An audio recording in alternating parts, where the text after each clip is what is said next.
Connaissez-vous la légende amérindienne du colibri ? Un jour, dit la légende, il y a eu un immense incendie de forêt. Tous les animaux, terrifiés, observaient impuissants le désastre qui s'étendait sous leurs yeux. Seul le petit colibri s'activait, allant chercher quelques gouttes avec son bec pour les jeter sur le feu.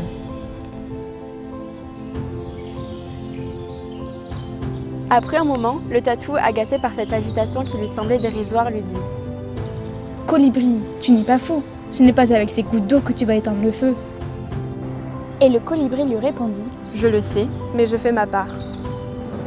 Soyons tous un colibri pour défendre les causes qui nous sont chères, la petite goutte d'eau qui en entraîne d'autres et fait naître un tout.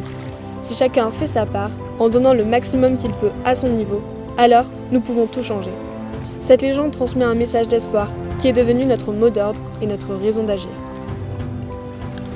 C'est ainsi qu'est né le projet Hoping for Them,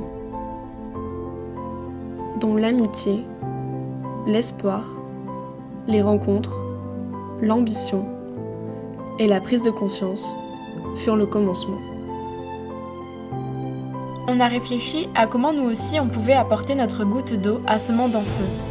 Partir en voyage a été une idée folle à l'image de ce beau et grand défi qui nous concerne tous. Notre destination était l'Écosse, un pays dans lequel, selon nous, les habitants se respectent et respectent leur environnement.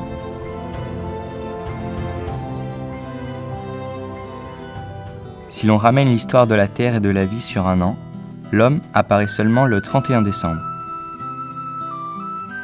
Depuis qu'on existe, la nature a toujours été là. Elle nous accompagne tout au long de la vie et même au-delà. C'est ce qui nous a marqué à Glasgow où à plusieurs reprises, on s'est promené dans une ville où la pierre et les végétaux arrivent à cohabiter, où l'homme a appris à construire avec la nature. Ce mélange entre la nature et l'homme est parfaitement représenté au cœur de Glasgow, dans le quartier de West End où se trouve le jardin botanique créé en 1817. Il est célèbre pour ses 12 serres d'inspiration victorienne qui permettent de voyager. En se baladant dans les serres, on a été très surprise par la diversité des plantes, notamment les plantes tropicales et désertiques dans le climat si pluvieux de Glasgow. L'homme est donc capable de comprendre le fonctionnement de la nature et de maîtriser les déterminations climatiques et géographiques qu'elle nécessite. Quand on est entré dans le Kimball Palace, on a été frappé par la majestuosité de la statue d'Ève, représentant l'humain entouré par la nature. Pourquoi est-ce qu'on s'obstine à toujours vouloir construire plus grand, plus haut, plus fort, quand dans beaucoup de nos imaginaires, la vision du paradis se résume au calme et à la nature ? Cela prouve bien qu'instinctivement, on l'aime. Pourquoi alors la détruire quand on peut vivre en harmonie avec elle ? Durant le voyage, chaque ville que nous avons visitée, chaque paysage que nous avons traversé, nous a fait ressentir cette pense à l'homme. Et ma foi, il peut des fois mal s'en servir. En contrepartie, il y a des personnes qui, elles, se savent servir à bon escient de ce que l'on peut créer. Donc voilà, ma conclusion est toute simple, tout est une question d'équilibre, n'est-ce pas ? Apprenons non seulement à construire avec la nature, mais apprenons aussi à nous reconstruire en tant qu'hommes avec elle.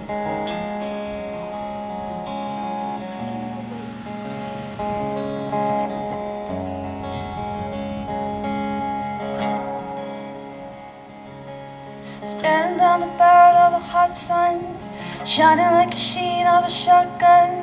Carol has a little if it needs some. Joy has a ride if you wanna come. Hanging in jeans and clothespin. Skin still wet, still on my skin. And mango in mouth juice dripping.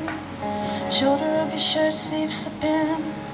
Christmas Eve if your mother insists. You don't wanna fight but your mother insists. Those white teeth slice right through my fist. On a cherché un endroit qui illustre cette cohabitation homme-nature. Un endroit où les habitants construisent leur vie dans le respect de l'environnement. Un endroit où la nature a autant de place que l'humain, où ils sont égaux. Voir que c'était possible, qu'il n'est pas nécessaire d'étouffer nos sols sous du béton, de remplacer nos arbres par des bâtiments ou d'importer des produits de l'autre bout du monde. On a été à l'éco-village de Finnhorn et on a vu qu'il est possible de construire avec la nature, que l'on peut permettre à nos sols de respirer, que l'on peut laisser les arbres vivre dans nos jardins, qu'il est possible de consommer local. L'éco-village de Finorn est une démonstration des liens entre les aspects spirituels, sociaux, écologiques et économiques de la vie depuis 60 ans. C'est un des endroits les plus avancés en matière de réflexion actuelle sur les habitats humains. Les éco-villages sont évidemment des illustrations de la cohabitation avec la nature, mais ce sont aussi et surtout le fruit d'un choix de personnes qui ont décidé de prôner ce mode de vie, qui ont décidé de s'engager.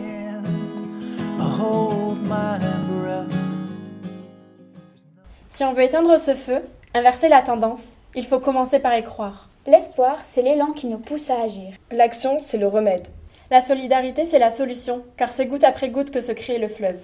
Il est temps que chacun d'entre nous prenne conscience du potentiel d'action qu'il représente. Qu'on se sente libre d'agir, légitime de participer, et jamais trop petit pour lutter. Qu'on ose franchir le pas. C'est ce que l'Ecology Center met quotidiennement en place, et notamment ce que réalise Lyle avec son projet de restauration des algues. So the project, we're looking to restore 4 hectares of seagrass in the Firth of Forth, and part of the project we're going to be collecting seeds from a local genetic source. We're hoping to collect 500,000 seeds this year, and we're going to be processing them in the mobile process unit that's here, and we're hoping to plant them in 3 sites along the Firth of Forth. The model is we want to teach communities how to look after their sea, because there's been a huge disconnect over the last 100 years where people don't engage with their seascape as much. So hopefully this will give community members the idea of it shouldn't only be conducted by scientists, that local people have the skill sets. Cette rencontre nous a prouvé qu'on n'a pas besoin de compétences particulières pour s'engager et avoir un impact positif. Que tel que l'on est, on peut agir tant qu'on a de la volonté et de la motivation. À partir de là, tout devient possible. C'est cette volonté d'avoir un impact concret et direct qui a poussé Carole et son mari à créer un jardin-forêt qu'elle nous a fait découvrir lors d'une promenade. We ask ourselves why we're doing this, because it doesn't pay. So we will charge for the courses, but we're doing it because we think the world's in crisis. I think the difference between permaculture and all the other activist movements is this is about solutions. You know, permaculture is about solutions and actually doing something and sharing and bringing community together. You can't be self-sufficient as an individual, but you can be I think a community can be self-sufficient. The forest lives by itself, and if mankind disappeared tomorrow, the world would become a forest. And so what the food forests are, is we try and mimic that, and we learn from how this works and say, right, let's reapply that here, but make things edible or medicinal or useful for us. Soil is like the most precious thing we have, and it's soil that sequesters carbon. It sequesters more carbon than trees. Like the difference between dirt and soil is that soil is alive. Soil is a living, breathing thing. La détermination et la passion de Carole, qui lui ont permis de mener à bien son projet, nous a beaucoup inspirés. Avec sa permaculture, elle a un réel impact et pousse d'autres personnes à la rejoindre. Elle est une de ces gouttes d'espoir. Alors certes, s'engager peut nous demander des sacrifices. Mais que représente-t-il par rapport aux avantages qu'on en retire ? Pour la planète comme pour nous, ces changements sont bénéfiques sur le long terme. Des personnes qui se mobilisent, qui donnent de leur temps et de leur énergie pour le bien de la planète, qui ont conscience des bienfaits de ce combat, on en a rencontré beaucoup durant ce projet. En Écosse, comme près de chez nous, nous avons participé à des actions et des événements tels que la journée du changement climatique à Dax. Nous y avons rencontré des artistes qui nous ont partagé leur engagement personnel, notamment à travers leur art. L'engagement apporte du bien-être, comme l'art en apporte à l'artiste. La nature a permis à l'humanité de naître et la préserve pour se développer. Aujourd'hui, c'est à l'humanité d'aider et de préserver la nature pour qu'elle ne disparaisse pas. Juste retour des choses. Grocery store, well now you get pissed. Unchecked calls and messages. I don't wanna be the owner of your fantasy. I just wanna be a part of your family. And I don't wanna talk about anything. I don't wanna talk about anything. I wanna kiss you again. Wanna witness you again. And I don't wanna talk about anyone. I don't wanna talk about anyone. I wanna sit in your car while you're driving, laying in your lap, I'm crying. Circle of pine and riddle, circle of moss and fire, smoke fan on the ceiling like a wheel smoke. Push the clutch and I pull the choke. I wanna listen to your ray blinking, listen to your hands soothe, listen to your heart beating.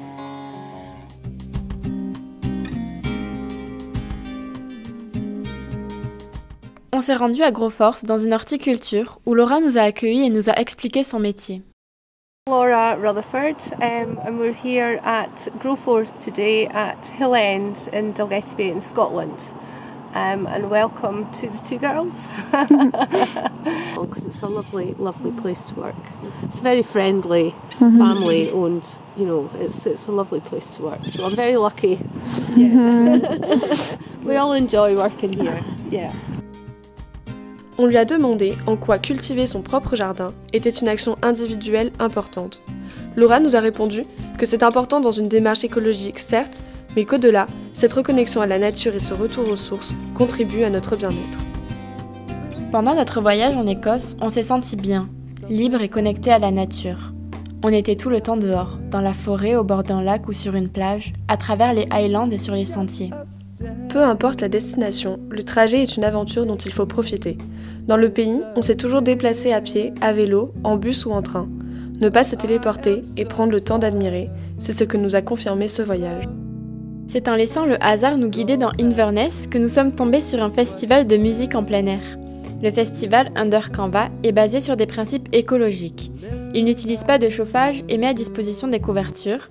La nourriture est produite localement et les emballages sont recyclables. Tout le décor est fabriqué à partir de récupération et les artistes se déplacent avec des véhicules respectueux de l'environnement. Oh, I'm quenching the thirst of the universe. I drink the oceans dry, the minds of you to understand. Cela nous a prouvé qu'il est possible d'organiser un festival dans le respect des valeurs écologiques, sans enlever la splendeur de l'événement. Ce moment était spontané, simple, doux et sans artifice, et pourtant ça a été un moment suspendu et magique. Parfois, à vouloir faire plus grand, plus haut, plus fort, on en perd l'authenticité du moment. Le bien-être, ce n'est pas posséder plus et accumuler. Le bien-être, c'est quelque chose qui se vit, qui se partage. Le bien-être, c'est le bonheur du moment présent. Le bien-être, c'est être en accord avec soi-même et se battre pour ce que l'on croit. Lutter pour ce qui nous tient à cœur avec les personnes qui nous sont chères, c'est ce que l'on fait chez nous par des actions que nous pouvons réaliser à notre échelle et qui contribuent à notre équilibre intérieur et participent à notre combat pour l'environnement.